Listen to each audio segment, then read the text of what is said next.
રનુજા રામદેવ પીરનો જન્મ આજથી આશરે 600 વર્ષ પહેલા રાજસ્થાનના બાડમેર જિલ્લાના ઊંડુ કાશ્મીર ગામમાં ઈસવી સન 1352 ભાદરવા સુદ બીજના દિવસે થયો હતો. તેમની માતાનું નામ મીનળ દેવી અને પિતાનું નામ અજમલ રાય હતું.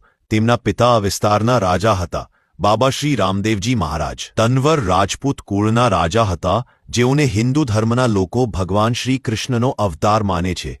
ઘણા લોકો તેમને ભગવાન વિષ્ણુનો અવતાર પણ માને છે. રાજસ્થાનની મરુભૂમિ પોખરણથી 10 કિલોમીટર દૂર આવેલ રામદેવરા રનુજાના રાજા રામદેવ પીરનું પ્રસિદ્ધ યાત્રાધામ આવેલું છે. અહીં રામદેવ પીરની સમાધિ છે. રાજસ્થાન સમગ્ર ભારત અને વિદેશોમાં પણ રામદેવ પીરને કૃષ્ણ નકલંગજી કે કલ્કી અવતાર માનનાર અનેક ભક્તો છે. આજે પણ લાખોની સંખ્યામાં શ્રદ્ધાળુઓ ભક્તો તેમના મંદિરોમાં દર્શનાર્થે આવે છે. ખાસ કરીને રાજસ્થાન ને ગુજરાતમાં તેમના મંદિરો વધુ જોવા મળે છે અને આ બે રાજ્યોમાં તેમના ભક્તોની સંખ્યા પણ વધુ છે. ભાદરવા સુદ બીજને દિવસે રામદેવ પીરની જન્મજયંતિ મનાવવામાં આવે છે. ઇતિહાસમાં તેના પુરાવાઓ છે કે મક્કાથી 5 મુસ્લિમ પીર બાબા રામદેવ પીરની ખ્યાતિ સાંભળી તેમની પરીક્ષા કરવા આવ્યા હતા.